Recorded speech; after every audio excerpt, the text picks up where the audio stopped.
Liya didn't cry when the nurse said her son's heart might stop in his sleep.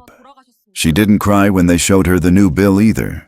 She just walked into the hospital bathroom, locked the door, and opened her banking app with hands that wouldn't stop shaking.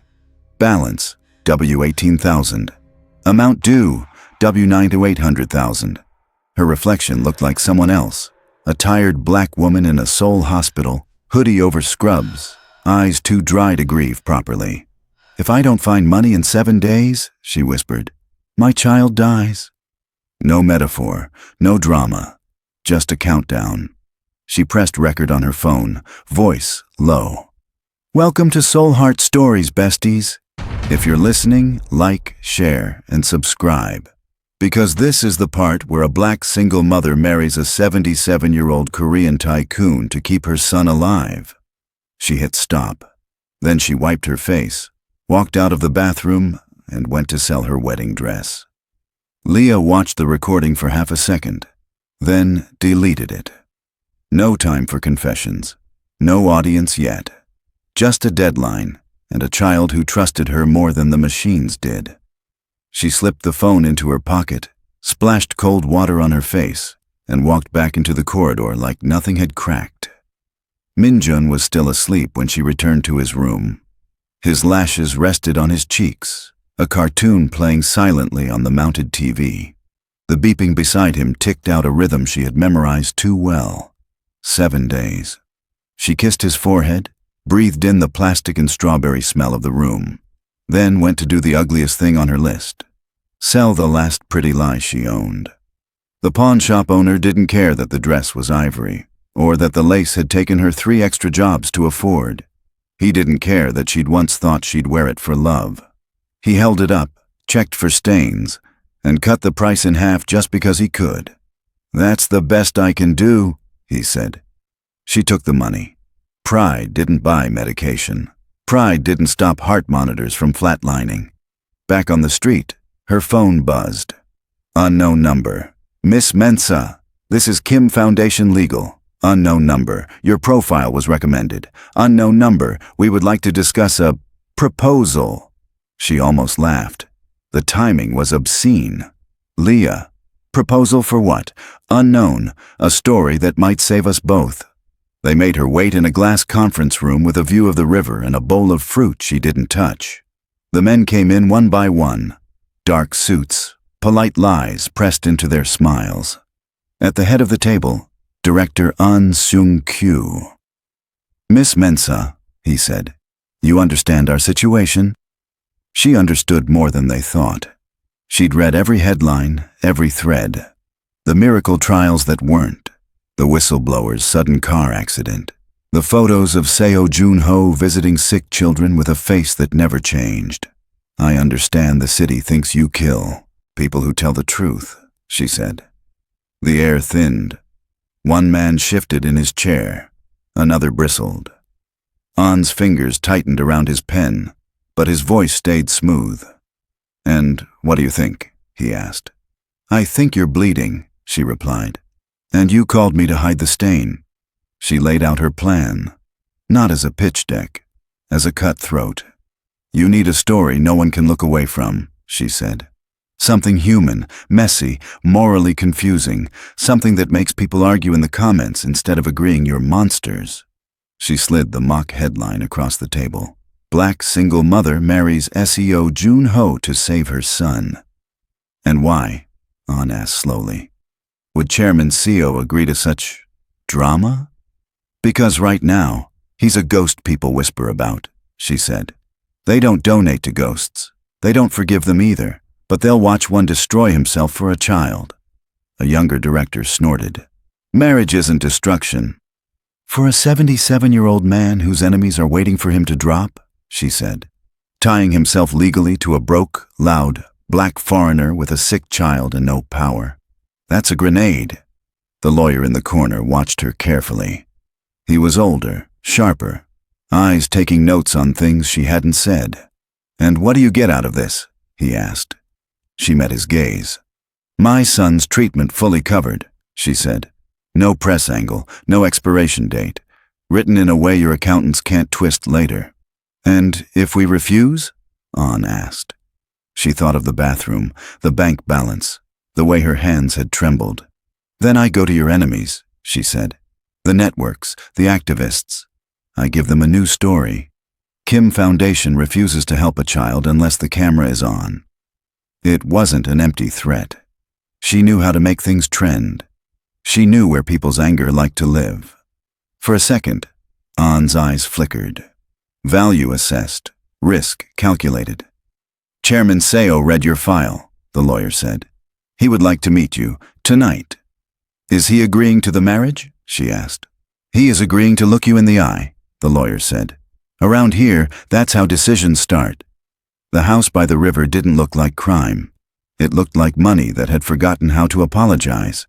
Liya stepped through the doors and felt a wave of cool air, old wood, and something else. Silence that had weight. Seo Jun-ho waited in a room lined with books and glass. He didn't stand when she entered. He didn't stretch out a hand. He just watched her walk the length of the carpet, measuring each step.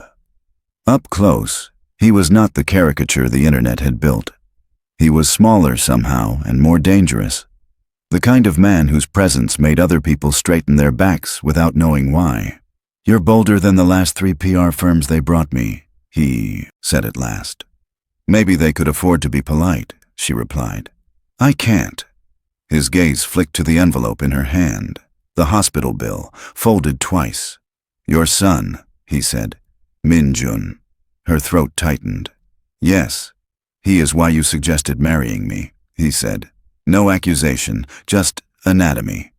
He is why I'm still sitting here, she corrected. If you were just a job, I'd have walked out after the first threat. He almost smiled. You think I threatened you? He asked.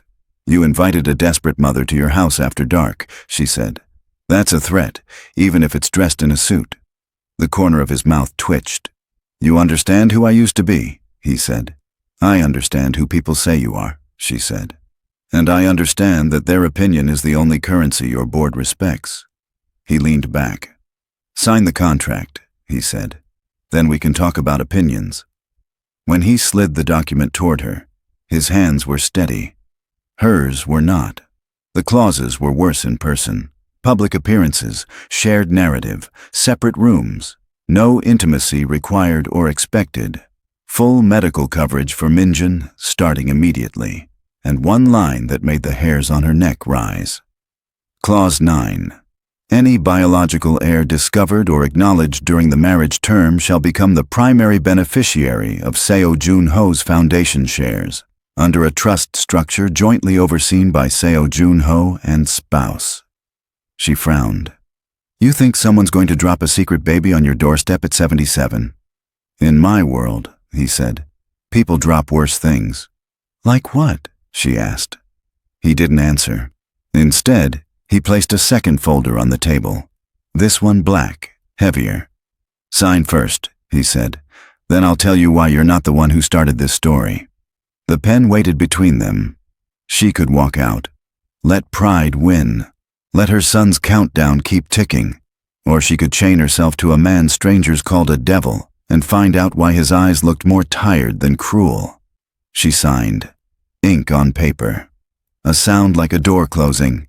He took the contract, set it aside, and opened the black folder. The clinic logo hit her first. New York. The hallway that smelled like bleach and stale hope. The receptionist who'd smiled too brightly when explaining anonymity. Her body went cold before her brain did. How do you have this? She whispered. He nodded at the second page. Her name, her date of birth. Then, patient, Min-jun Mensa. Test, DNA kinship analysis. Her eyes slid down, fighting. Alleged father, Seo Jun-ho. Probability, 99.7%. The room tilted. She grabbed the edge of the table, knuckles white. No, she said. The word came out thin. No, I used a donor, a number. There was no name. 3117B, he said quietly. Collected at a hospital I own, meant for a specific case. The samples were supposed to be destroyed when that case failed. His gaze never left her face. They weren't destroyed, he said. They were sold. And somehow, they ended up in your body. Silence roared in her ears. Her mind flashed back. The clipboard, the consent forms, the way the nurse had said, "We're so happy to help women like you. Women alone. Women broke. Women easy to move." "You think I knew?" she choked out. "You think I marched into that clinic planning to steal your DNA and raise your heir in a basement somewhere?" "If you had," he said, "you wouldn't be shaking." Her hands were shaking. She forced them still. "I didn't know," she said. "I swear to you I didn't." "I believe you," he cut in. The interruption stunned her. She had been braced for accusation, for security guards, for cold rage. Not this. He tapped the printout. "The test was ordered 3 weeks ago, using my authorization," he said. "Except I didn't authorize it. Someone inside did. The same week the press mysteriously learned my succession clause." Succession. Clause 9. Biological heir. The words started to connect, ugly threads weaving. "You're saying someone created my son as a weapon," she whispered. "Against you." "Someone chose you because you were hungry enough to sign anything," he said. "Because you had no family here. Because if things went wrong, they could call you a scammer and walk away clean." Anger finally pushed through the shock. "Don't talk about me like I'm a strategy on your whiteboard," she snapped. His eyes hardened. "You are a strategy on theirs," he said. "On On's, on the boards, on whoever ordered that test. To them, you're a line item under controllable variables." She thought of On's almost kind voice. "Be careful mistaking what he wants." She realized he hadn't been warning her about Seo Jun-ho at all. He'd been staking a claim. "What happens if we keep this quiet?" she asked. "If we pretend that test doesn't exist?" "Then they leak it when it hurts most," he said. "They call you a liar using my name. They say you tricked me with a fake child to steal my money. They push for a criminal case. Immigration gets involved, child services, headlines write themselves." "And if we don't keep it quiet?" she asked, throat raw. "Then Min-jun is my son," he said. "Legally, publicly, politically. And anyone who wants to hurt me has to go through him." The image hit her too fast. Min-jun's small body in the middle of a war between men who treated blood like currency. "He's 6, she whispered. "He still cries when the IV needle is cold. He thinks superheroes are real. He asks if the moon follows our bus home." "I know," Seo Jun-ho said. For the first time, his voice cracked just slightly. "That is why this makes sense. A child that innocent makes even monsters look human next to whoever did this." She sank into the nearest chair without meaning to. "What are you asking me to do?" she said. He paused for a long moment. "Stay," he said. "Play the wife you pitched. Let the world see a black single mother marrying an old Korean tycoon to save her son. Let them think you're a gold digger. Let them scream in the comments." He stepped closer. "And while they're distracted," he added, "we find out who sold my blood and rented your body." She lifted her head slowly. "And if I say no?" she asked. "Then you take Min-jun," he said, "and run. You change your name. You hope they don't need you anymore now that the test is done." A beat. "And do you think that works?" she asked. He didn't lie. "No," he said. "I think they kill you quietly and discover Min-jun later as a tragic miracle." Her stomach turned. "This isn't romance," she said again, because she needed the reminder. "No," he said. "It's survival." He held her gaze. "But survival stories," he added softly, "sometimes turn into love stories, if the people inside them don't die first." The worst part was that a small, bitter part of her felt seen, not as a victim, as someone dangerous too. She thought of the bathroom, the numbers on her phone, the way her voice had sounded when she said, "If I don't find money in 7 days, my child dies." She thought of Min-jun telling her to be a superhero. Liya swallowed hard. "You don't own me," she said. "Not because of a test, not because of a contract. If I stay, it's because I choose to fight, not because you pulled my strings." He inclined his head. "Then choose," he said. Her hand curled into a fist. "I'll stay," she said. But understand something, Chairman Seo. If you ever use my son as a pawn, I will burn your empire myself and hand your enemies the matches. Silence stretched. Then, slowly, Seo Junho smiled for real. And it was not kind. Good, he said. They thought they were giving me a weakness. They accidentally gave me a wife with nothing left to lose. Outside, the river moved dark and quiet. Inside, war began with a promise and a mother's rage. The next morning didn't feel like a new day. It felt like the second page of a contract she couldn't unread. Liya woke up in a room that smelled like someone else's money. Soft sheets, neutral walls, the river moving beyond the glass. For a few seconds, her body forgot where she was. Then she remembered Clause 9, the DNA test. The way Seo Junho had said, "They accidentally gave me a wife with nothing left to lose." Her phone buzzed. "Naya, how's married life, rich auntie?" "Naya, tell me you didn't chicken out. Min Jun's been asking if his new halabioji likes dinosaurs." Liya typed with stiff fingers. "Liya, he likes power. Dinosaurs are a downgrade." "Liya, but Minjun will get his treatment. That's all that matters." 3 dots. Then, Nia. "All that matters is a lie you tell yourself when you're about to do something wild. Nia, call me after the press conference. I want every detail." Press conference. The word settled in her stomach like cold metal. They dressed her like a symbol. Simple white dress. No jewelry except the ring. Makeup light enough to look natural. Heavy enough to look expensive. A stylist fussed with her curls, trying to tame them into something the camera loved. "Smile softer," the woman said. "You don't want to look like you're fighting." "I am fighting," Liya replied. "Then look like you're winning," the woman said. In the car, Seo Junho sat beside her, hands resting on his cane. He had changed nothing.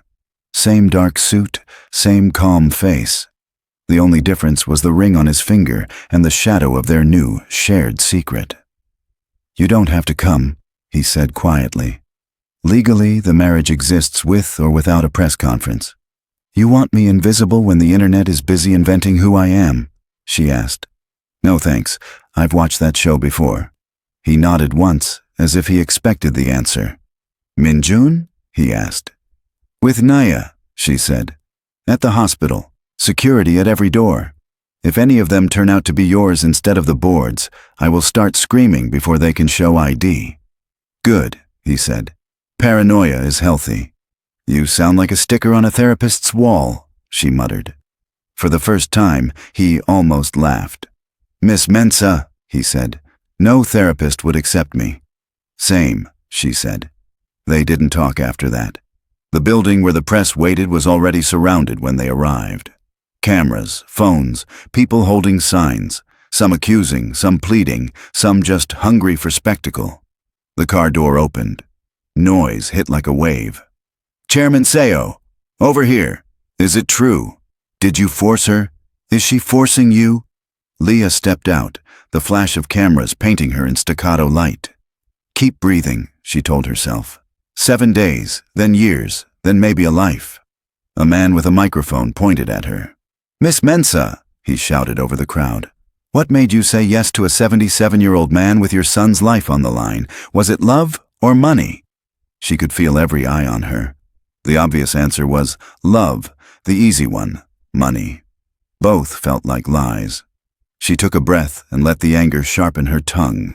"It was medical debt," she said. "You can call it whatever makes you feel better." The crowd rippled. No soft opening, no fairy tale. Just a wound laid bare. Inside, the press room smelled like coffee and anxiety. They stood behind a podium with the Kim Foundation logo shining between them. A wall of lenses waited. The foundation's PR manager did his script first. Words like a commitment, new chapter, shared values. Liya let them slide past. The only words that mattered curled at the back of her mind.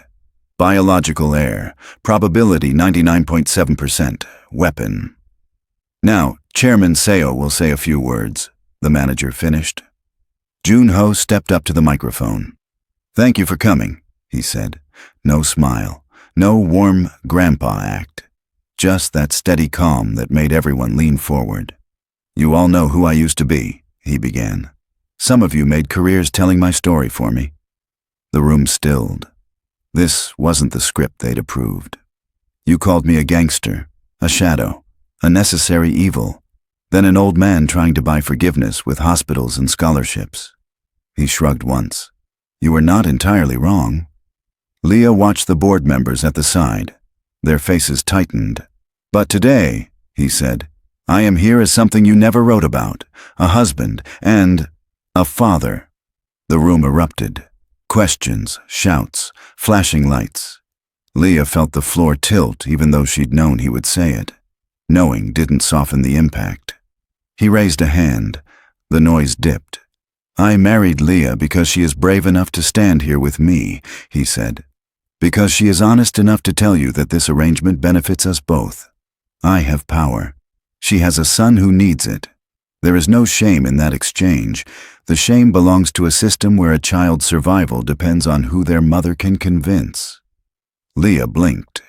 This wasn't PR speak. It was something raw, almost reckless. A swing at the very people funding him. Is it a contract marriage? He continued. Yes. Does that make it less real? Time will answer that. A reporter yelled, Is it true you have a biological son? He didn't hesitate. Yes, he said. Noise again. Louder. Is it the boy in the hospital? Another voice cut in. Is he the heir? Liya's breath caught. Every instinct screamed to lie, to deflect, to buy time. But this was the moment he'd warned her about. If they pretended, they bled later. If they told the truth now, they bled louder, but in their own way. Junho glanced at her, not asking permission, checking if she would stand. She stepped closer to the mic. The boy's name is Minjun, she said. He is 6. He loves robots and galaxy bread. He is more than a headline, and I didn't know anything about his paternity until recently. She felt Junho's eyes on her. The test says Chairman Seo is his biological father, she continued. I didn't go looking for that. I went looking for a donor number at a clinic that promised me safety and got paid, apparently, to lie. The room went silent. The kind of silence that means everyone is memorizing for later. You want to know what's real? She said. What's real is that a group of powerful people somewhere used my body and his blood to manufacture a child they could manipulate. You're all here asking if I'm a gold digger. Maybe ask who dug first. A few reporters stared like she'd slapped them. Others looked thrilled. Someone muttered, This is better than any drama. Liya wanted to throw the microphone at him. Instead, she lowered it. We will answer further questions later. The PR manager jumped in, panicked. That's enough for today. Actually, a calm voice interrupted. I have one. A man at the back stood up. Dark suit, board badge. An Seung-kyu. Chairman Seo, he said, all polite venom. If this child is indeed your biological heir, will you be naming him as your successor, or is this an emotional impulse? It was a trap wrapped in courtesy. If Junho said yes, he scared investors and made Minjun a target. If he said no, he looked like he was using a sick boy for sympathy. Junho didn't look at Liya this time. My successor is whoever can protect this foundation when I'm gone, he said. If that is my son one day, it will not be because of DNA. It will be because he survived people like you. An's smile didn't move. Of course, he said. We all want the best for the boy. Liya heard the unsaid promise. As long as he is useful. After the conference, her legs shook so badly she almost missed the step off the stage. In the hallway, away from cameras, she finally let the mask slip. You turn my son into a revolution slogan, she snapped at Junho. Do I send you the therapy bill too? You told them about the clinic, he replied calmly. I didn't force that. You told them he exists, she shot back. In my world, that's the same as painting a target. In my world, he said. Pretending he doesn't exist paints a bigger one. She wanted to argue more. Her body wanted to lie down. Her phone buzzed. Nia. We saw everything on TV. Nia, Min-jun says you look like a superhero. Nia. He also says the old man looks less mean than his cartoons. Do with that what you will. A second message followed. Nia. Also, a black car was outside the hospital earlier. Not your driver. The thread cut off there. No follow-up. Liya's blood ran cold. She grabbed Junho's sleeve without thinking. Your security team, she said. Now. He didn't question. He was already dialing. Kang, he said into the phone. Hospital East Wing. Check every vehicle, every uniform. If anyone moves toward the boy without my explicit clearance, you stop them. Kang must have answered fast, because Junho's jaw unclenched a little. He hung up and looked at Liya. They're on their way, he said. And if the car leaves before they get there, she asked. He didn't say, then we're too late. He said, then we see which of my enemies is willing to show their face this early. It didn't comfort her. Welcome to your new life, Liya. He added quietly. Every silence now is a question mark. Every shadow is a possibility. You wanted a story worth telling. This is it. She thought of all the stories she'd written for other people. None of them had ever scared her like this. Then let's make sure we're the ones writing it, she said. Agreed, he replied. They walked out together, not as lovers, not even yet as reluctant allies, but as two people standing on the same cliff, knowing someone had already started sawing at the edge. They reached the parking garage just as his driver pulled the car around. Liya kept checking her phone, waiting for Naya's typing bubbles to reappear. Nothing. Call her again, she said. She might be in the ward, Junho replied. Signal drops. Call her again. He did. Straight to voicemail. Liya's heartbeat climbed into her throat. If anything has happened to them, she started. Then my enemies just told me exactly how far they're willing to go, he said, and who they're not afraid of. I'm not interested in what this teaches you, she snapped. I'm interested in my son breathing. Those are the same interests now, he said quietly. You made sure of that when you stood beside me. The car door shut on the last word. The drive to the hospital was a blur of red lights and sirens in the distance that had nothing to do with them and everything to do with Liya's nerves. She kept replaying the press conference in her head. Min-jun's name hanging in the air. An's polite eyes. The way some of the reporters had looked hungry instead of concerned. Why didn't you go after An directly? She asked suddenly. You know he's involved. I don't know anything yet, he said. I suspect. There's a difference. That difference could get my son killed, she said. And a wrong move could make it happen faster, he replied. You wanted escalation, Liya, not chaos. She stared at him. You talk like this is a board game, she said. Like losing one piece is acceptable as long as the king stands. He met her gaze. I don't play games with children, he said. Not anymore. Anymore, she repeated. Comforting. He didn't respond. At the hospital entrance, security was heavier than usual. More guards, more scanning, more eyes. Kang Dae-sik met them by the elevator. Big shoulders, buzz cut, expression carved out of stone. We saw the car on footage, he said. Black sedan, fake hospital logo, 2 men inside. They waited 15 minutes, then left. Did they try to go inside? Liya asked. Kang shook his head. They didn't have to, he said. Someone was already watching from inside. He handed Junho a tablet. On the screen, grainy footage of a nurse at the end of Min-jun's corridor, phone out, filming the room door. Liya's stomach churned. That's not one of your people, she said. No, Kang said. But she answered to someone when I confronted her. Who? Junho asked. Kang's jaw clenched. A man who told me I was overstepping my role and that board directives outrank private security. He tapped to another clip. An, walking out of an office, phone to his ear, the nurse trailing behind him a few minutes later. Liya felt cold. He sent her, she whispered, to film my son, or to see how fast we react, Junho said. Either way, we have our first clear thread. Liya pushed past them toward Min-jun's room. I don't care about threads, she said. I care about my child. Min-jun was propped up with a book when she burst in. His eyes widened, then crinkled into a smile. You were on TV, he said. Nia said you looked like a superhero, but also like you wanted to hit someone. Accurate, she said, crossing the room in 3 steps. She hugged him, careful of wires.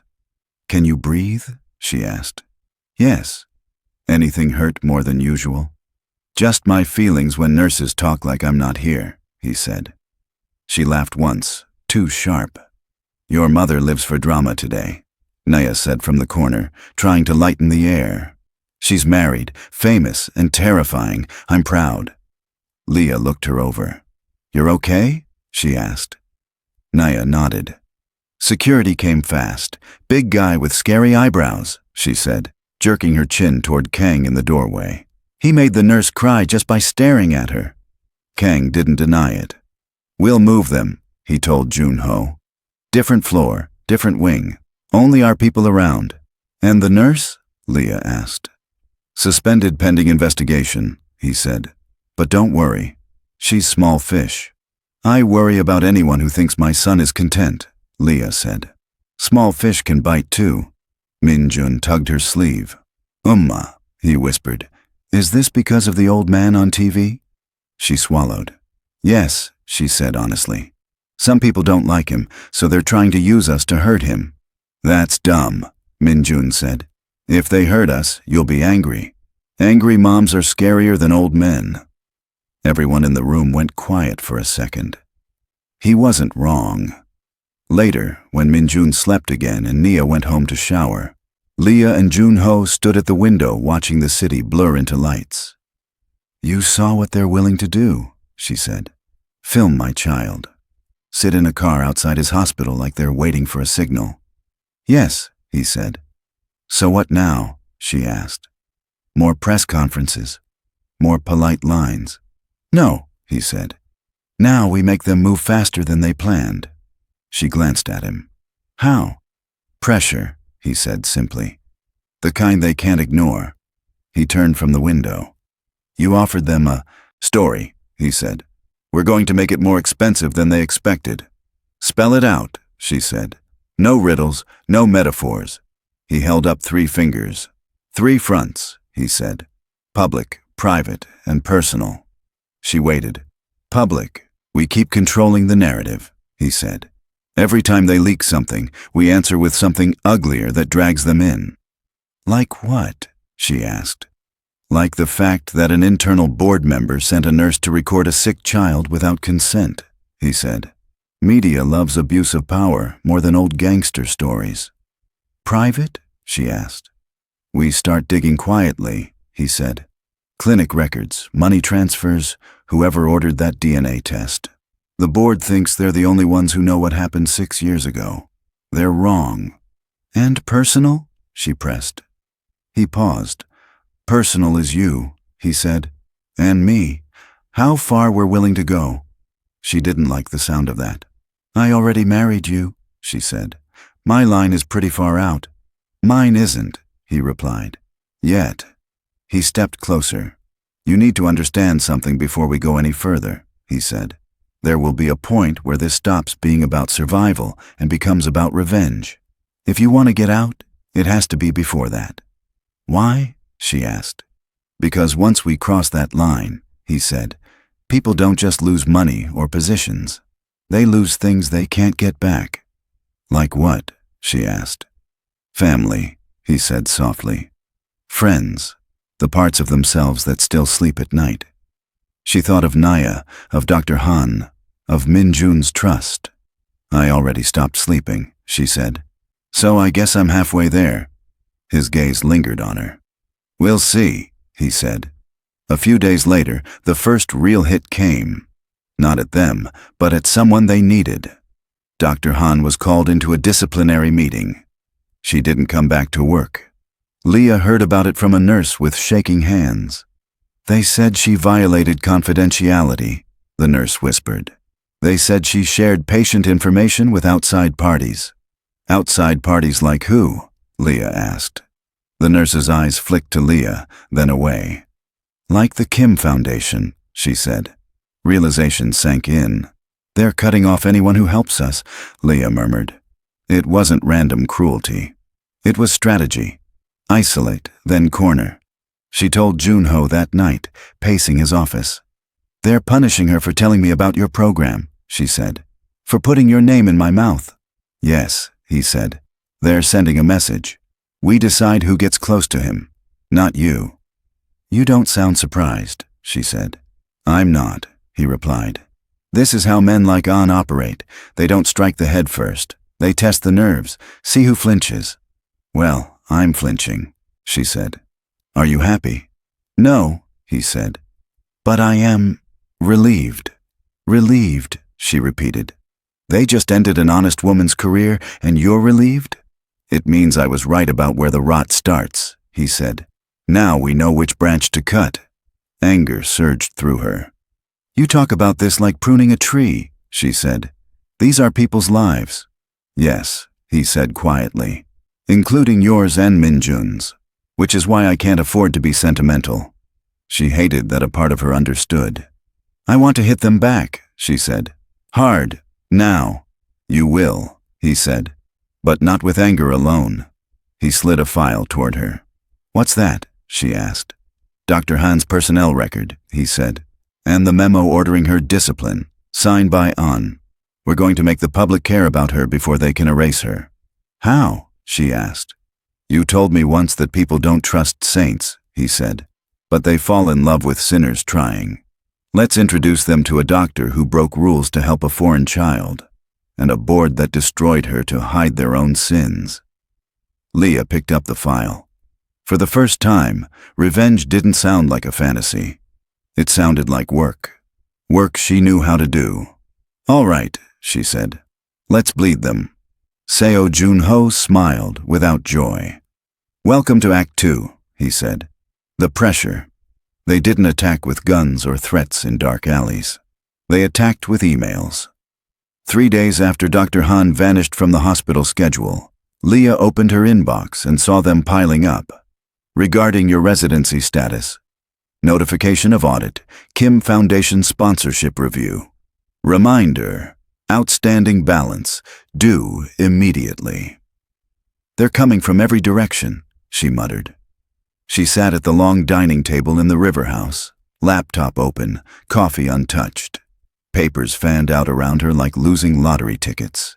Of course, Seo Junho said. Pressure is more effective when it feels like life, not war. She read one subject line out loud. Irregularities in your fertility clinic records, she said. They really went for the throat. That one is from immigration, he said. They're being fed. Fed by who? She asked, even though she already knew. He didn't say An's name. He didn't have to. Liya clicked open the email. They were reviewing how she'd conceived Minjun, suggesting fraud, suggesting she might have lied to enter Korea on sympathy grounds, suggesting her visa status might be affected if she couldn't provide clarifying documents. The words made her hands curl into fists. So now I'm an illegal miracle, she said. Great. Junho watched her, expression unreadable. How do you feel? He asked. She almost laughed. Is this therapy now? She said. I feel furious, cornered, tired. I want to throw this laptop into the river and then drag on in after it. Good, he said. That means they're overplaying their hand. You call this overplaying, she snapped. I call it trying to erase me. If they were confident, they'd ignore you, he said. The fact that they're attacking this hard means you scare them more than they expected. She stared at him. I'm a broke single mom who married a man everyone thinks is a devil, she said. What exactly is scary about that? He folded his hands. You have the one thing they can't buy, he said. The full story. How the clinic lied, how they used you, how they created Minjun. If you talk, they can't control the narrative anymore. I already talked at the conference, she said. They didn't break. You shook them, he said. Now we make it worse. How? She demanded. They're coming for my visa, my credibility. They're digging through a clinic that burned down for evidence I tricked you. While we what? Give better sound bites? He stood. "You asked me in the car why I hadn't gone it on directly," he said. "You were right to ask. You were also right that this is not a board game." He walked to a cabinet, opened a drawer, and took out a thin stack of papers bound by a black clip. "This," he said, sliding it toward her, "is how we start hitting back." She picked it up. "Clinic financials," she read. "Wire transfers, shell companies." He nodded. "My people trace the money," he said. "The clinic in New York didn't just make a mistake. It was paid to redirect my samples to a list of pre-approved women." Her stomach twisted. "Pre-approved," she echoed. "Like we're volunteers in a trial we never signed up for." "Not volunteers," he said. "Inventory." She turned the pages faster now, scanning dates, amounts. One company kept reappearing, sending money with careful regularity. Marries Holdings. "It's registered in Singapore," he said, "masked behind 3 layers, but the board seat that signs off on its disbursements belongs to one person." She looked up. "Who?" she asked. He met her eyes. "An Seung-kyu," he said. The name landed like a stone. So it wasn't just intuition. It wasn't just a bad feeling in a conference room. It was his signature on the wires that had turned her womb into a business transaction. "Why do they always pick men like that?" she asked quietly. "Soft voice, good suits, eyes that apologize while they stab you." "Because people like to believe villains look obvious," he said. "It makes them feel safer." An understands that. He hides in reasonable like a snake in grass. She took a breath that hurt. "Okay," she said. "We have proof he paid the clinic. What do we do with it?" "We give the public a new character," he said. "Not just old gangster and gold-digging immigrant. We show them a polished board member who secretly runs a fertility scam for leverage." "And we expect them to believe us over him?" she asked. "You're you, I'm me. He's the respectable face of your foundation." "That's why we don't tell the story ourselves," he replied. "We let someone else do it." "Who?" she asked. His answer surprised her. "The same people who tore me apart last month," he said. "The ones who hate me enough to trust anything that makes the board look worse." "You want to feed your enemies?" she said. "Yes," he said. "Because right now, their knives are pointed at me. I'd like to redirect them toward An." She thought of the activist page that had posted pictures of his alleged victims. The journalist who had called him a predator with a foundation. "You want me to call them," she said slowly. "To tell them I was part of a clinic scam run by your own board member." "I want you to give them everything," he said. "The transfers, the test, the dates." "And what do you do while I'm burning your house from the inside?" she asked. "I lock the doors," he said, "so the right people can't run." She looked down at the documents again. "This will blow up everything," she said. "It won't just hurt An. It will splash on you, on Minjun, on the foundation. People will say I knew. They'll say I agreed to it." "They already are," he said. "The difference is, this time, we decide which truths they trip over." She felt the old version of herself, strategist, storyteller, survivor. Wake up fully. "You know this could destroy your legacy," she said. He shrugged once. "I built my legacy with blood I didn't deserve," he said. "If it has to burn to keep that boy alive, it burns." It was the wrong thing to find attractive. But Liya couldn't help it. For the first time, he sounded like someone she could stand beside without choking on shame. "Fine," she said. "I'll talk." The journalist she chose was not the biggest, but he was the angriest. His name was Jung Hanul. Freelance. Banned from 3 networks for bias. Followed by everyone who liked their truth served with gasoline. They met in a cheap coffee shop far from the river house. Liya came alone, wearing a baseball cap and nerves. He arrived 10 minutes late, hair messy, eyes sharp. "You're braver than I thought," he said as he sat. "I'm poorer than you think," she replied. "That helps." He smiled faintly. "You asked for a face-to-face," he said. "Most people just send anonymous tips and pray I don't call." "I need you to see me when you decide whether to ruin my life," she said. "Fair?" He held up his hands. "Fair." She laid out the story.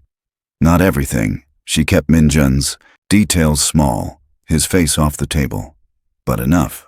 The clinic, the donor program, the DNA test, the wires from Moran Holdings. On's name. Hanul didn't interrupt much. He just kept asking for dates, copies, confirmation. When did you know he was the biological father? He asked. After the wedding, she said. You still married him, he said. Yes. Why? She met his gaze. Because my son needs a heart that doesn't stop in his sleep, she said. And in this city, that costs more than any honest job pays. Do you love him? He asked suddenly. Who? She said. Seo Jun-ho. She snorted. I don't have time, she said. I'm busy not dying. He watched her for a long moment.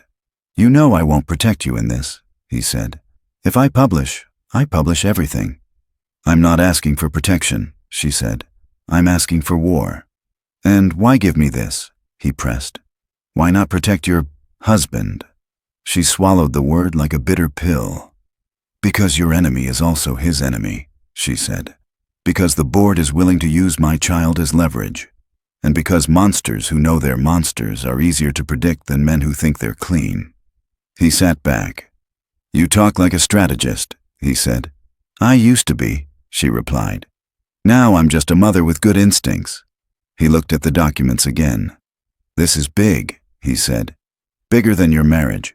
Bigger than one kid. I know, she said. That's why you'll run it. He sighed. They'll come for me, he said. Again, harder. They already hate you, she said. Might as well make it worth it. He laughed once, harsh. You're dangerous, he said. Tell them that too, she replied. The article hit like a bomb.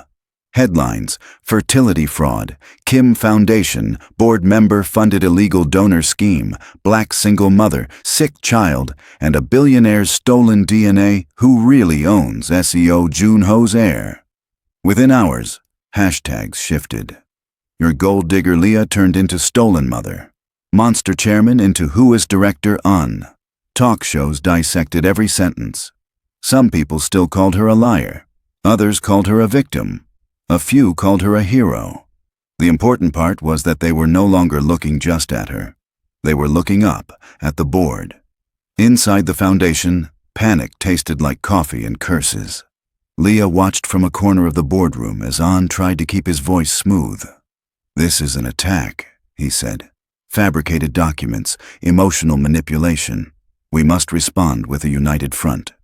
Can you prove it's fabricated? One director asked. Of course, An said. We simply need time. How much? Another cut in. Because donors are calling now. They want to know why your name is on bank transfers to a clinic under investigation. An's jaw tightened. Those transfers were approved by this board, he said. In this very room. We discussed the program 4 years ago. Silence. None of them wanted to admit they'd rubber-stamped without reading. None of them wanted to share the stain. You told us it was a partnership for genetic research, one man said weakly. You never said, I never said it would be used to create heirs, a woman snapped. That is the accusation, that you used our funds to build a private lever against the chairman. All eyes shifted to Seo Jun-ho at the head of the table. He hadn't spoken yet. He just watched. Now he rose, slowly. The article is messy, he said. Biased, emotional. A few nods, relief. But the numbers are real, he continued. The transfers are real. The clinic existed. The samples were mine. Relief evaporated. So the question, he went on, is not whether someone did this. It's who. A disgruntled employee, An said quickly. A third-party broker, the clinic director. Did any of them sit here and ask for approval? Jun-ho asked. Did any of them sign under our logo? He tapped the papers in front of him. Your name is on every authorization, he said quietly. And on the memo targeting Dr. Han Yeri when she refused to play along. An's face finally cracked. You have no proof I meant to use the child, he said. The program was for... For what? Liya cut in before she could stop herself. For charity funded by stolen DNA. For leverage in case the chairman got too soft?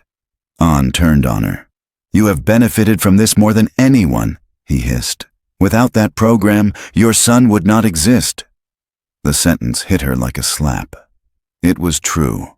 Ugly and true. Minjun existed because someone had played God with her body and this man's pride.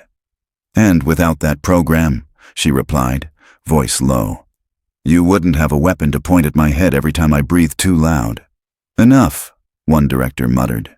This is turning into a soap opera. It already is one, another said. We're just late to our roles. Junho held up a hand. Director An, he said calmly. You are suspended from all decision-making pending investigation. You don't have that authority, An snapped. Oh, but I do, Junho replied.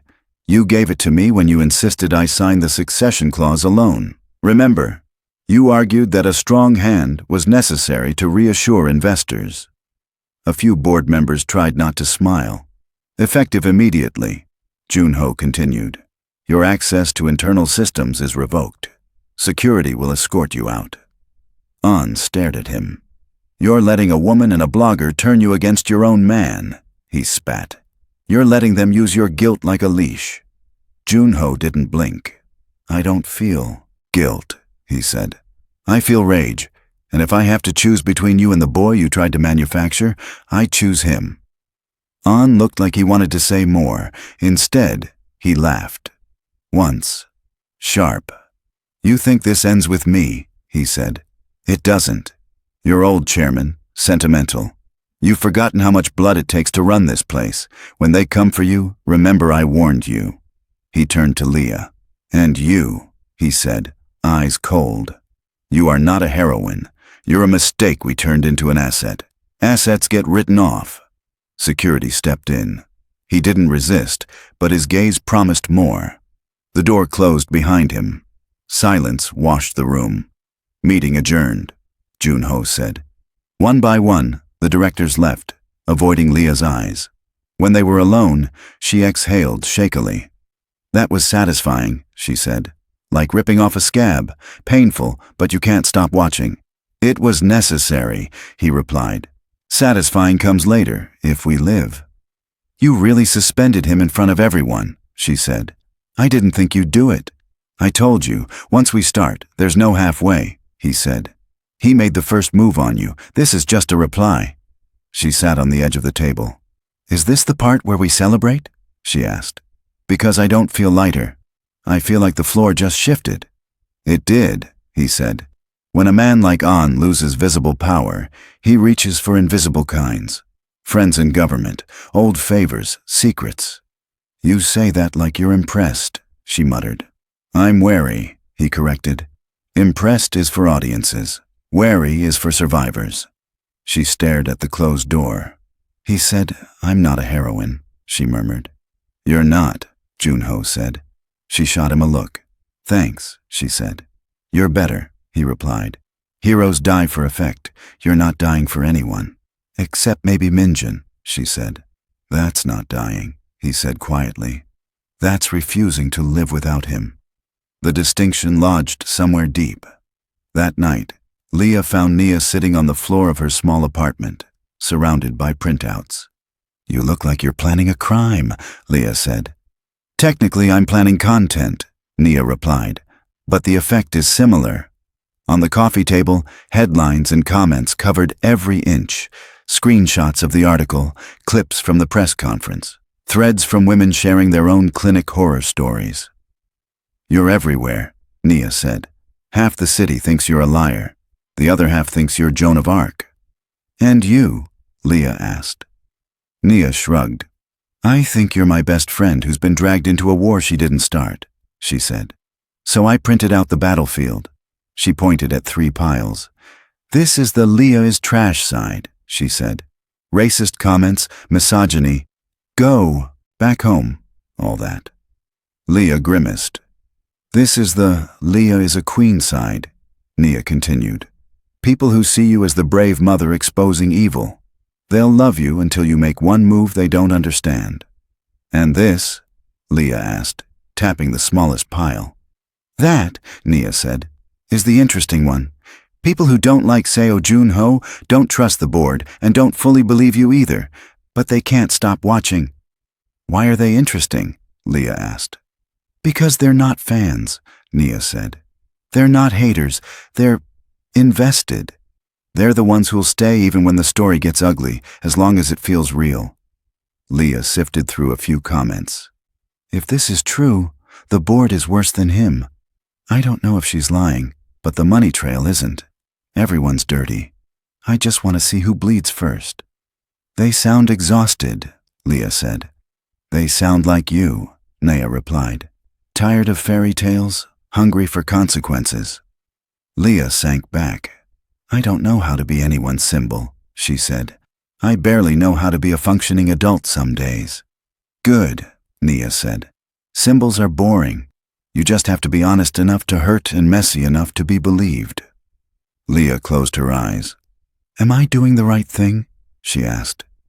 Nia was quiet for a moment. I don't know, she said. I just know you're doing the only thing that doesn't leave you begging outside someone's office while Minjun gets worse. Liya wiped her eyes. Thanks, she whispered. Don't thank me, Nia said. Thank the evil old man who accidentally chose a woman who hates losing. Pressure has a way of finding hairline cracks. A week later, the first real crack appeared where Liya hadn't thought to look. Between her and the public, she thought she had half won. A leaked video hit social media. Blurry hospital footage. Liya speaking to Dr. Han months ago. If I use the program, will my child be covered? Her pixelated self said. Even if I don't have insurance? Yes, Dr. Han's blurred voice replied. It's part of the deal, full care in exchange for clinic participation. The caption under the leak. She knew. She signed. Is Liya really a victim? The clip cut out before the rest of the conversation, before the part where Liya had asked about anonymity, about ethics, about safeguards. The damage was done. Comments shifted. So she agreed to be a test subject. She's not innocent. She gambled and now she's crying. Everyone in this story is using everyone. Liya watched the clip alone in her room, phone cold in her hand. She remembered that day. The fear, the hope, the feeling of drowning while clinging to the only floating object in reach. I didn't know, she whispered to the empty room. I didn't know they'd steal his DNA. I thought... Thought what? That she could outsmart a system designed to profit from her desperation? The door opened without a knock. Seo Jun-ho stepped in, holding his own phone. You've seen it, he said.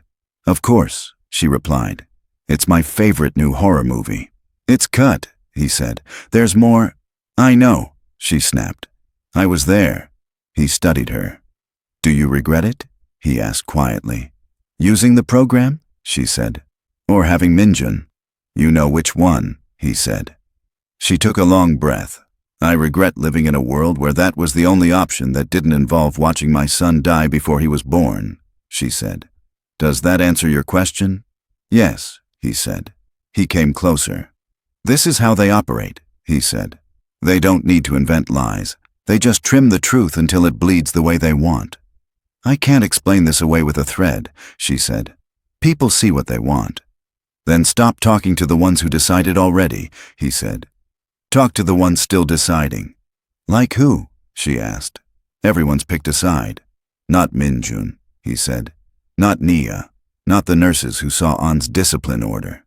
Not the families at this hospital who know exactly how far they would go for one more day with their kids. She looked up. You want me to speak to them, she said slowly. Directly. Yes, he said. Forget the journalists. Forget the board. Tell your story to the only people whose judgment matters to you. Let everyone else eavesdrop. How? She asked. He nodded at her phone. Remember the video you recorded in the bathroom and deleted? He asked. Record another one. She hesitated. I'm not good on camera, she said. You're not acting, he replied. You're bleeding. People can tell the difference. She hated that he was right. That night, in a hospital corridor outside Minjun's new room, Liya pressed record again. No makeup, no lighting. Just the harsh buzz of fluorescent bulbs and the faint beep of machines behind her. "Hey," she said quietly into the lens. "It's Liya. You've heard a lot about me. Some of it true, some of it cut up and fed to you by people who've never had to choose between rent and medicine." She breathed out slowly. "When I went to that clinic, I was alone," she said. "I read the forms. I asked questions. I thought I understood the risk. I didn't." Her fingers tightened around the phone. "I knew I was part of a program," she said. "I did not know they were moving someone else's DNA through my body like contraband. I did not know my child would be born into a war between men who never planned to meet me." She looked away for a second, then back. "If that makes me naive, fine," she said. "If that makes me complicit in a system that feeds on women like me, also fine. I accept my share of the blame.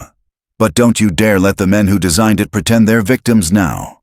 Her voice thickened. "And if you're a parent watching this, or someone who loves a kid more than your own skin," she added, "tell me honestly, you really wouldn't sign a paper, any paper, if it meant your child had a better chance to live?" She let the question hang. "I'm not asking for your sympathy," she finished. "I'm asking you to look higher. Ask who made a profit from my desperation. Ask whose name is on the wire transfers and the memos, then decide who the real monster is." She ended the recording. "Post it," Junho said from the end of the hall. She hadn't realized he was there. "You're getting good at eavesdropping," she said.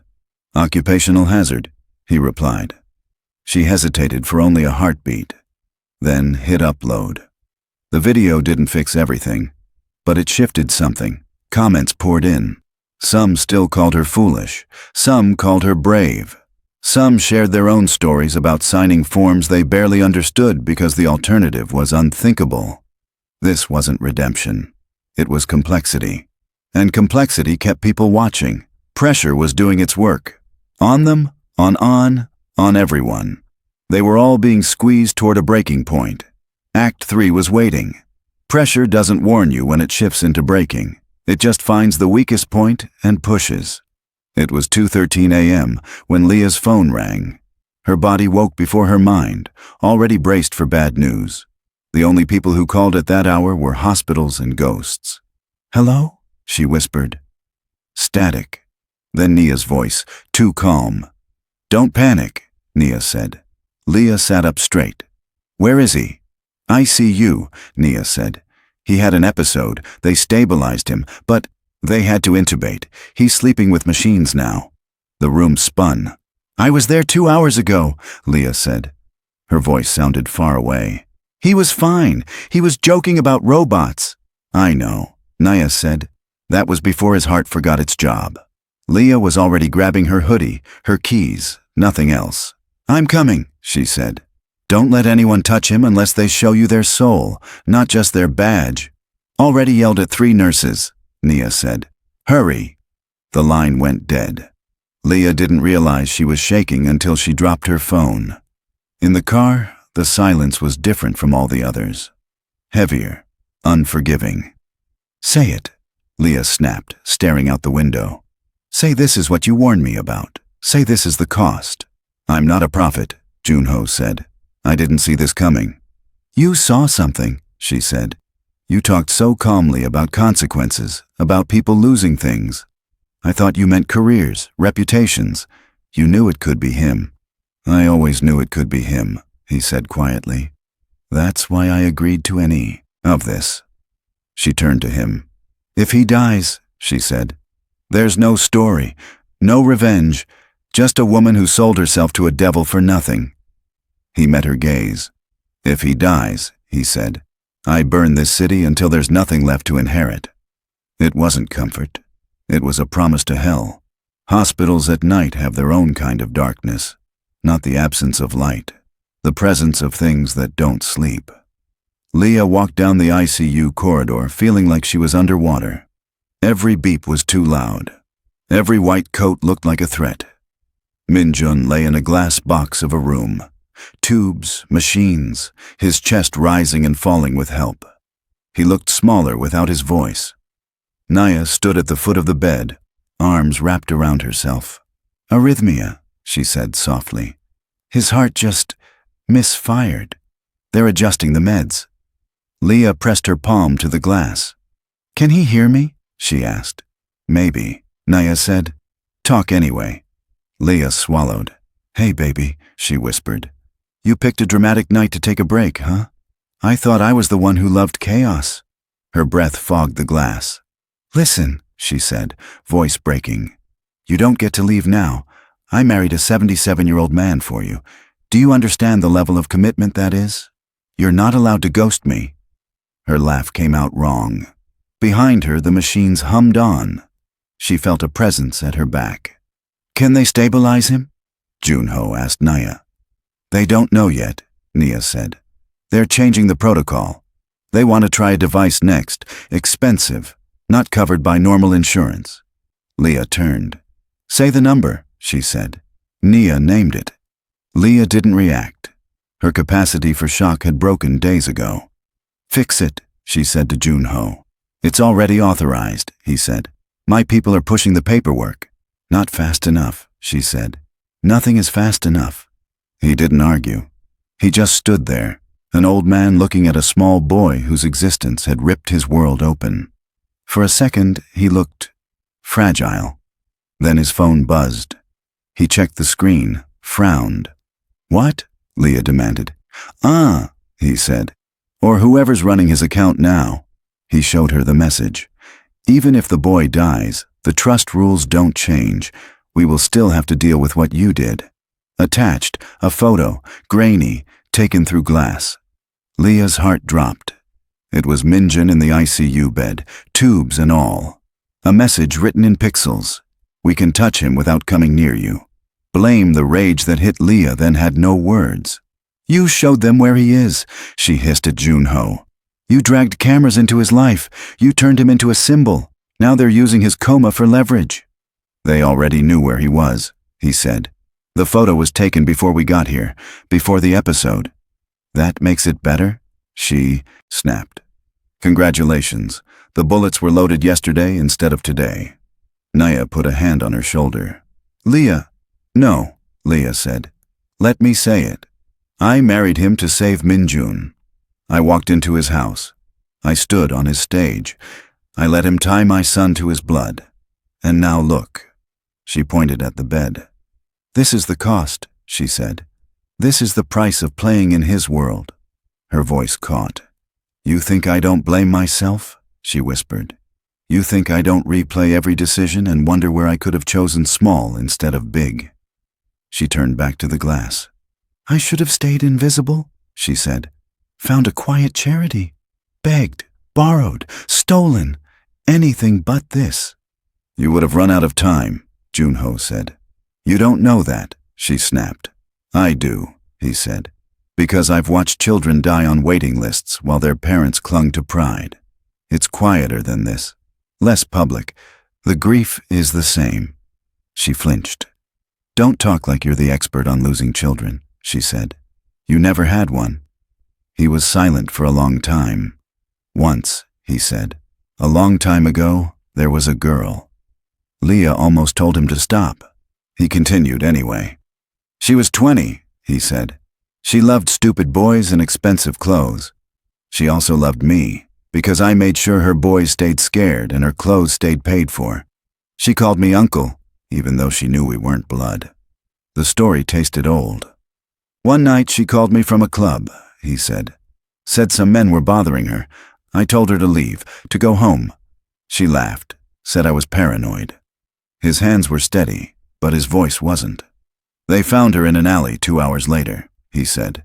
"Wrong people in the wrong mood. Wrong timing. Wrong faith in my ability to protect from a distance." Liya stared at him. "What does this have to do with—" "I thought money and fear were enough to keep people safe," he said. "I was wrong. Since then, I know exactly how it feels to bury someone and play every choice in reverse." He looked at Minjun.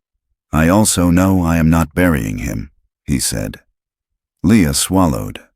The confession didn't erase her anger, but it cracked something. "What if you can't stop it?" she asked. Then I fail twice, he said. And I join the monsters I hate. She heard the unspoken line. And I don't trust myself to survive that. The choice hours blurred. Doctors explained things that sounded like foreign languages. Words like device, temporary assist, risk. At some point, a specialist pulled Liya aside. We need consent, he said gently. This procedure is experimental. It could save him. It could also cause complications. There's a chance he doesn't wake up at all. Her knees went weak. Don't give me percentages, she said. Tell me what happens if we do nothing. He did. She signed. Her hand shook so badly she had to hold the pen with both.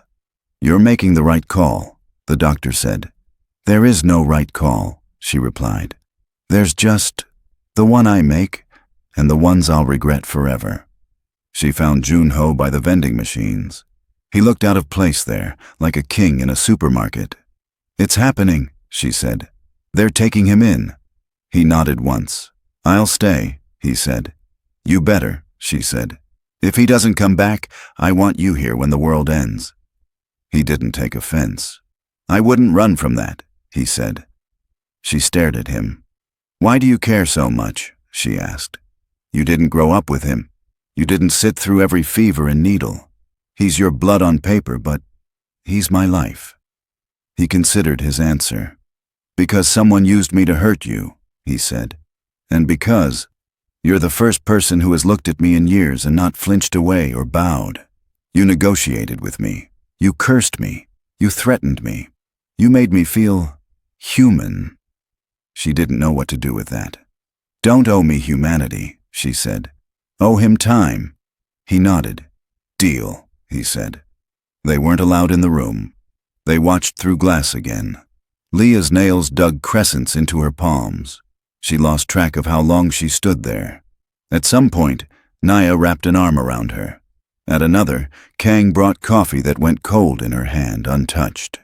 Junho stood directly in front of the glass, eyes locked on the tiny figure on the table.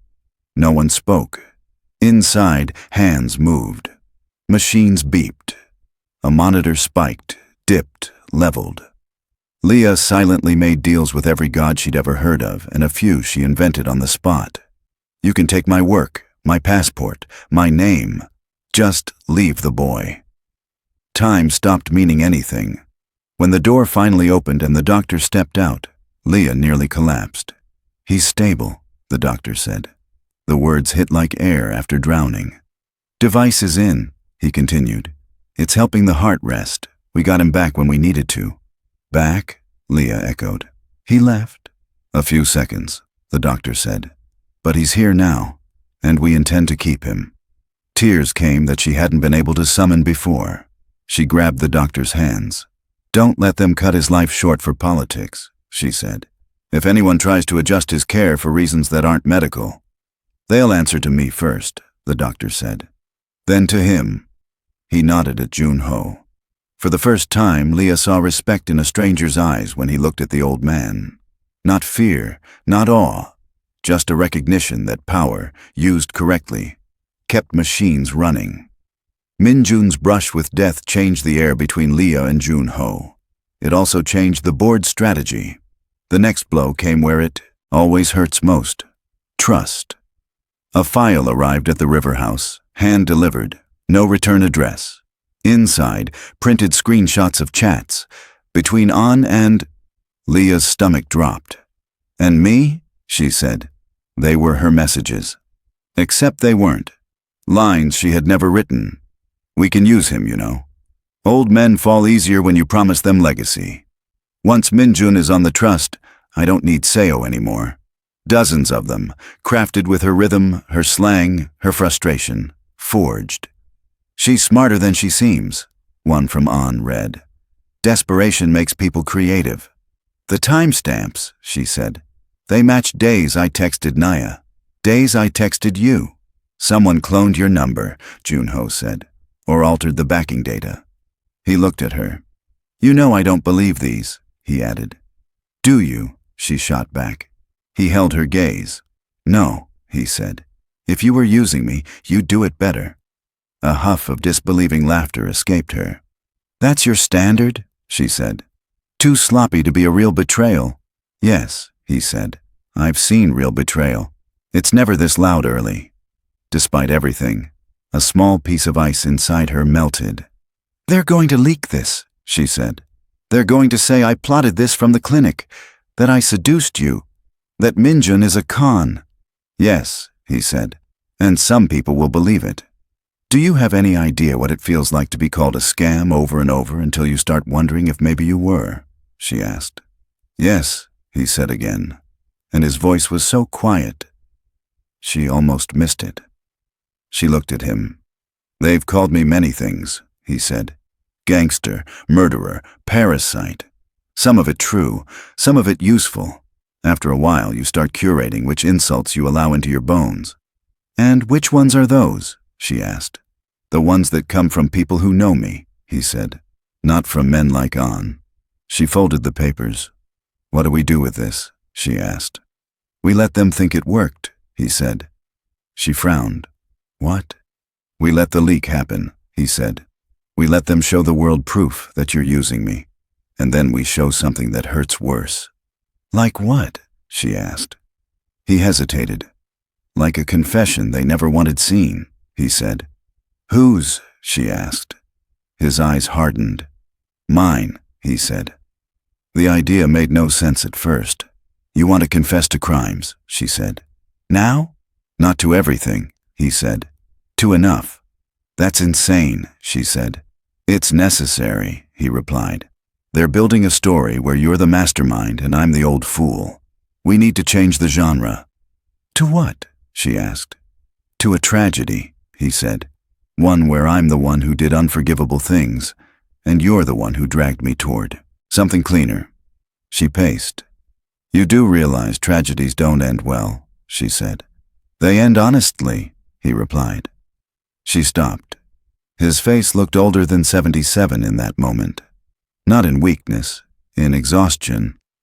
"What are you planning?" she asked. "A broadcast," he said. "A live one. No editing, no script.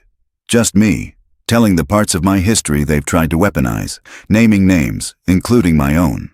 "And where do I fit in?" she asked. "You stand beside me," he said. "Not as the schemer, as the witness, as the person who has the most to lose if I'm lying." "You're going to admit to past crimes on camera," she said slowly. "In front of regulators, investors, police, the whole city." "Yes," he said. "They'll come for you," she said. "I expect them to," he said. "What if they arrest you?" she pressed. "Then I go peacefully," he said. "As long as they leave you and the boy alone." She stared. "This is revenge?" she asked. "You blowing yourself up on screen?" "This is control," he said. "They want to decide when my sins surface. I'd rather choose my own gallows." Silence stretched. Liya's instinct screamed no, but another part of her, the storyteller part, saw the shape of it. A forged chat paints her as a user. A confession where he centers his guilt undercuts that narrative. It reframes everything. "This is going to hurt," she said. "Yes," he said. "That's the point." She closed her eyes. "Okay," she said. "Let's burn your legend." The broadcast was set for 3 days later. Enough time to leak the fake chats, not enough for the board to fully prepare. The day before, the messages appeared. Screenshots everywhere. "We can bleed him slowly. Liya. Once he's dead, the board will need a young face. An." Channels replayed them on loop. Comment sections exploded. Knew she was dirty. He's being played. They deserve each other. Liya didn't read most of them. She focused on Minjun's room, on machines that beeped steadily now, on fingers that twitched occasionally, on a boy fighting his own war far from cameras. When she did scroll, it was to look for one thing: cracks, voices saying, "Something about this feels off." They existed. Not many. Enough. Those were the people they were playing for now. On the morning of the broadcast, Liya stood in front of a mirror as a makeup artist tried to erase her sleeplessness. "Don't cover the dark circles," she said. The woman blinked. "Pardon?" Leave them, Liya said. People should see what war looks like. In the studio, lights blazed hot. There was no live audience, just cameras and a countdown. 3, 2, 1. The host did a short intro, but no one would remember it. The memory would start the moment Seo Jun-ho leaned toward the mic and said, "My name is Seo Jun-ho. You know pieces of me. Tonight, I'll give you more than you asked for." He didn't read from a teleprompter. He talked about the early days when he ran favors and threats in back alleys, about the deals that turned into empires, about the people who disappeared. He named 3 of them. Men everyone had assumed died of accidents, of illness, of bad luck. "They died because I ordered it," he said. "Because I believed fear was the only language this city understood." The host looked like he might faint. Liya's heart hammered. "You're incriminating yourself," she whispered under her breath. He went on. "I built hospitals with money that should have buried me," he said. "I built scholarships with hands that are not clean. I told myself it balanced out." He looked straight into the lens. "It doesn't," he said. Social media went nuclear. Comments flying so fast the text blurred. He didn't stop. "And now," he said, "we have a new scandal. One where a board member used my blood and a woman's body to build leverage. One where a child lies in a hospital bed because men like me believed we could arrange life and death like seating charts." He nodded toward Liya. "That woman is here," he said. "Her name is Liya Mensa. She married me because I have money and her son needed it. She also married me because my enemies made sure I was the only choice left that looked like hope." Liya stepped into frame. Her chest felt like it might split open. "She is not a saint," he said. "She is not a scam. She is what happens when a system corners someone until the only way out is through a man like me." He paused. "If you want to hate someone," he said, "hate me. I signed the contracts. I built the board that let On operate. I ignored the rot because it kept the money flowing." He lifted his hand slightly. "This is the part where my lawyers want me to stop talking," he said. He didn't. "I won't," he said. "Because if the price of my freedom is that Liya gets destroyed and her son becomes a cautionary tale, it's too high even for me." He looked at the camera one last time. "So here's my offer," he said. "To regulators, to prosecutors, to anyone who has been waiting to drag me out of my house in handcuffs." He exhaled. "Take me," he said. "Leave them." The words sliced through the broadcast like a blade. The host stammered. You can't just... That's not how... That's exactly how it works," he said calmly. "You've wanted my head for years. Consider this consent." He stood. Before anyone could cut the feed, he took Liya's hand. "Whatever happens next," he said quietly so only she could hear, "this part is mine, not yours." "Don't you dare die on some moral hill," she hissed. "I didn't drag you here to martyr yourself." He squeezed her fingers. "I'm not dying," he said. "I'm changing the weapon." The feed finally cut. The city erupted. Police lines jammed. Comment sections crashed. News anchors stumbled over words. Within an hour, an arrest warrant was issued. For Seo Jun-ho. Not for Liya. Not for Dr. Han. Not yet. The break had come. Everything they knew was about to shatter. The police didn't come with sirens. They came with paperwork. Plainclothes officers waited at the River House gates the next morning, hats in hands, eyes avoiding the cameras already circling outside. "Chairman Seo," the senior one said, "we have a warrant." "I know," Seo Jun-ho replied. "You're late. The city's been arresting me in their heads all night." Liya stood a few steps behind him. "Do you have to cuff him?" she asked. "It's procedure," the officer said gently. "But we can do it inside, away from the press." Jun-ho nodded once. "Small mercies," he said. "I'll take them." They let him gather a few things. A coat, his cane, a thin folder he didn't show Liya. When the officer finally reached for the cuffs, Liya moved. "Wait," she said. "Can I have a second?" They hesitated. He turned to her. "This is the part where people usually cry," he said. "We don't have to." "I'm not crying for you," she said. I'm crying for the mess you're leaving me with." His mouth twitched. "That's fair," he said. She swallowed. "You really didn't have to go that far," she whispered. "Confessing to things they never proved, giving them your neck." "Yes, I did," he said. "If I left them the choice, they'd take all of us. This way, the first blow lands on me." "Do you think they'll stop there?" she asked. "No," he said. "But it buys you time, time to move, time to choose." "Choose what?" she asked. "How much of me you want to keep," he said. She didn't know what that meant. "You're not a good man," she said. "You know that." "Yes," he said. "But for whatever twisted reason," she went on, "you loved my son in your own way. You stood there and made yourself the villain so he wouldn't be."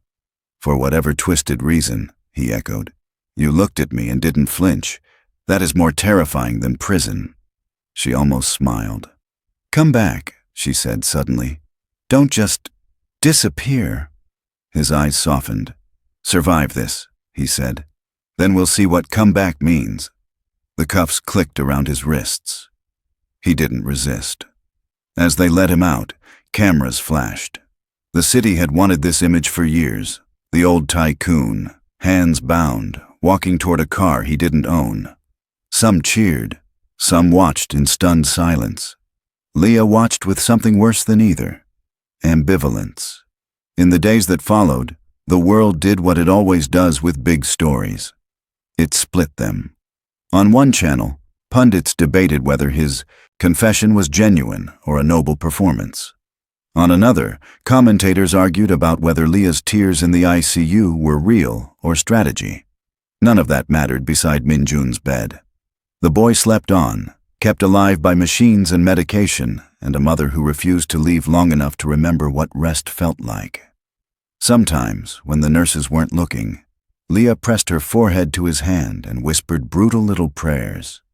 "Wake up," she said, "so you can be mad at me for all of this. I can live with your anger. I can't live with this silence." One evening, days after the arrest, Naya came with news. "They charged him," she said. "Not just with the old stuff, with some of the new, financial misconduct, accessory to the clinic scheme, ignoring board abuses." Liya exhaled. "How long?" she asked. "Could be years," Naya said. "He's old. They'll make an example." "Good," Liya said. "And terrible, and I don't know." Naya sat. "You cared," she said. "Whether you like that sentence or not." "I don't like anything right now," Liya said. "I just don't want Minjun to wake up and think he was used as a prop in someone else's redemption arc." "Then don't let him," Naya said. "Tell him the truth when he's old enough, not the headlines, what you saw." "What did I see?" Liya murmured. She didn't answer. The offer. A week later, the board called her in. Not to apologize, to negotiate. The conference room was smaller this time. Colder. A few seats empty. The ones An and his closest allies had occupied. The remaining directors looked tired, threatened, and deeply aware the tide had turned against them. "Miss Mensah," the acting chair began, "we are here to resolve matters." She sat without thanking them. "Resolve," she repeated. "Interesting word." "We've all suffered reputational damage," another said. "The foundation, the hospital, you. It's in everyone's interest to calm things down." "Calm," she said. "Like the ICU at night." They shifted, uncomfortable. "We are prepared to offer a settlement," the chair said. "Your son's care, guaranteed. A stipend. Legal support to clear your immigration issues. In return, you agree not to pursue further claims against the foundation, and you provide a statement clarifying that Chairman Seo acted alone in his misjudgments." There it was. The last move. Shift the blame entirely onto the man already behind bars. Seal the cracks, patch the board's image, turn her into a grateful beneficiary. For a moment, Liya imagined saying yes. A clean path. No more cameras. Enough money to disappear quietly with Minjun if he recovered. A life where this became just a story, she told herself on bad nights. Then she saw Dr. Han's face. An's smirk. The nurse filming through the glass. Minjun's little fingers curled around tubes. "No," she said. The word shocked even her with how steady it sounded. "Miss Mensah," one director began, "we understand you're under emotional strain. Perhaps if you consider—" "Consider what?" she asked. "Letting you walk away with a press release and a bigger endowment? Letting you keep your seats while the man who built this place rots alone, so you can pretend you were helpless passengers? You don't understand how governance works," another snapped. "Teach me," she said. "Teach me how a group of educated adults signed off on money they never traced, reputations they never questioned, and programs they never read." Silence. "We're offering you protection," the chair said, tone cooling. "A safe future for your child. That is not something you should refuse lightly." She leaned forward. "You're not offering safety," she said. "You're offering hush money you can call charity on your tax forms." One of them slammed a hand on the table. "Without us, your son doesn't get his devices, his nursing, his medication," he barked. "You think the state will cover that? You think public sympathy lasts forever?" She met his rage calmly. "You're right," she said. "Public sympathy fades, but public outrage with evidence, that lingers, especially when it comes with names." She pulled out her phone and laid it on the table. "Here's my counteroffer," she said. "You step down, all of you who signed those transfer papers. You open your books. You fund an independent investigation into every program that touched my son's case. You reinstate Dr. Han with back pay and full apology." She paused. "And you set up a fund for every family you used as test subjects without telling them," she added. "Not a scholarship in your name. Money, care, accountability." "Impossible," someone muttered. "The foundation would—" "Bleed," she finished. "Good. Maybe it will remember what pain feels like." The acting chair's composure cracked. "You are in no position to make demands," he snapped. "Your entire presence here depends on our goodwill." She smiled then. A small, tired thing. "That used to be true," she said. "Then your golden monster went on live TV and told the world to hate him instead of me. Now anything you do to me looks like punishing the woman he tried to protect. Optics, remember? You taught me how much you care about those." They knew she was right. They hated it. "You're playing a dangerous game," the chair said. "I'm out of games," she replied. "I'm just choosing the version of myself my son wakes up to." She stood. "If you want to protect this foundation," she said, "start by being the kind of men who deserve to keep it. Until then, keep your settlement." She left before they could answer. Behind her, voices rose. She didn't look back. Revenge didn't come as a single explosion. It came as a series of small, irreversible cuts. First, the activist networks picked up Dr. Han's story. Then, a coalition of patient families came forward with their own clinic experiences, some tied to the same shell companies. Investigators widened their net. The board tried to spin, but every statement looked weaker beside the footage of Seo Jun-ho's confession and Liya's ICU video. Sponsors pulled out. Regulators stepped in. One by one, directors resigned for health reasons and to focus on family. An's name surfaced again, this time attached to criminal charges. He was nowhere to be found. Rumors said he'd left the country. Other whispers said he disappeared in a quieter, more permanent way. Liya didn't ask which was true. She didn't need to. Somewhere, in a cell, Seo Jun-ho read the same headlines she did.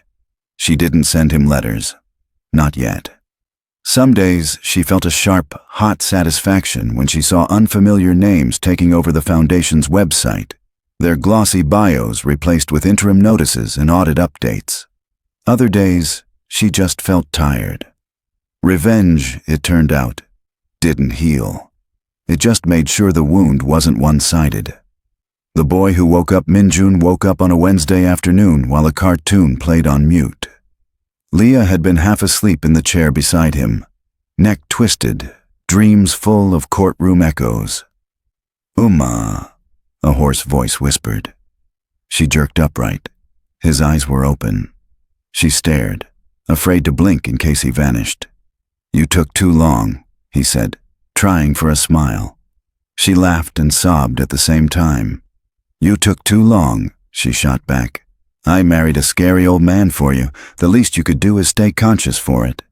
He frowned. Is he still scary? He asked. She swallowed.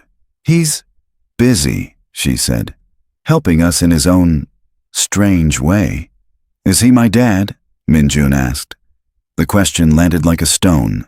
She could lie. She could delay. She chose neither. Yes, she said simply.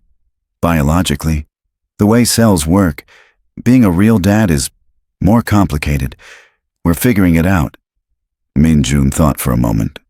Do I have to like him? He asked. No, she said. You have to be honest with him. Liking is optional. He nodded, satisfied. Can I have galaxy bread? He asked. Hospital food tastes like sadness.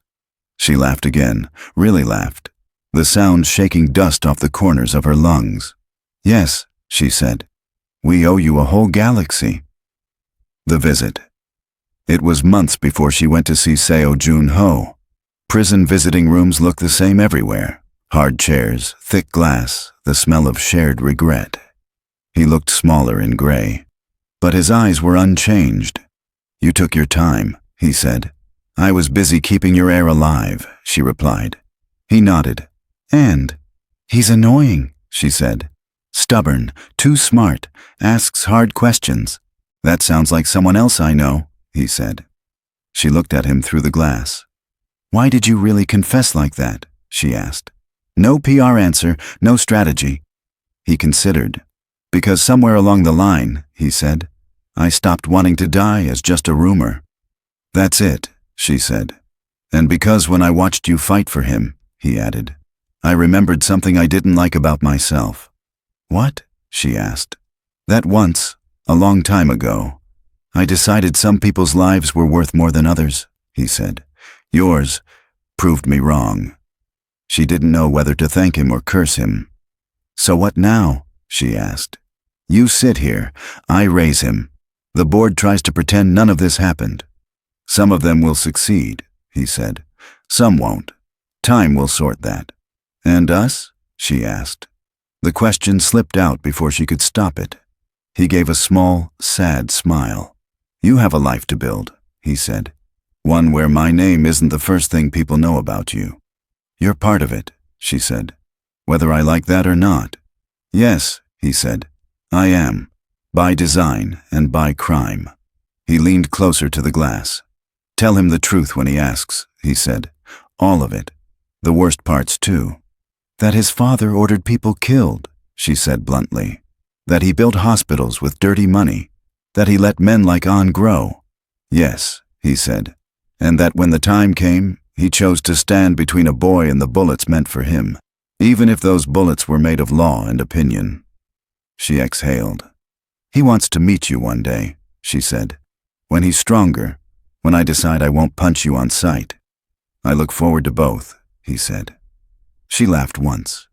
Do you regret any of it? She asked. Marrying me, claiming him, burning your empire on live TV. He thought for a long moment. No, he said. Regret is for things you didn't do.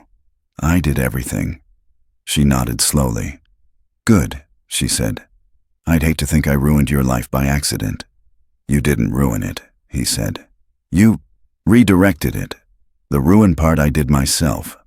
The guard signaled that time was up. She rose. Take care, Chairman, she said. SEO, he corrected quietly. She paused. Take care, Seo, she said. On the way out, a guard stopped her. He wanted me to give you this, the man said, handing her a folded piece of paper. Outside, under a gray sky, she opened it. A single sentence in his sharp handwriting. Make sure he never needs my name to feel powerful. She folded it back up and slipped it into her pocket. I was already planning on it, she muttered. Years later, people would still argue about what happened. Some would say Liya trapped an old man. Others would say he used her. Others still would say they both walked into a fire holding fuel. Minjun would grow, carrying a story in his blood that wasn't his fault. Sometimes, on long nights, He would ask his mother to tell him about the man in the news clips. Was he bad? He'd ask. Yes, she'd say. And sometimes he was good. Most days, he was both, like everyone. Did you love him? He'd ask. She would pause. I loved what he did for you, she'd say. I cared about the man he tried to be at the end. Is that love? He'd press. Maybe, she'd say. The complicated kind. He would frown, unsatisfied. She would smile, sad and fond. Some stories don't end with answers, she'd say. They end with people trying again. And when he slept, she would sit by the window, phone in hand, sometimes typing unsent messages to a monitored number she knew he might never see. I'm still angry. He's still alive. We're still here. She never hit send. The city moved on, as cities do. New scandals, new headlines. But somewhere, in a hospital wing paid for by money that used to buy silence, a boy laughed too loudly, his heart ticking along with borrowed strength. And somewhere else, in a gray room with a small window, an old man closed his eyes at night knowing that for all the lives he'd broken, there was at least one he'd helped stitch back together.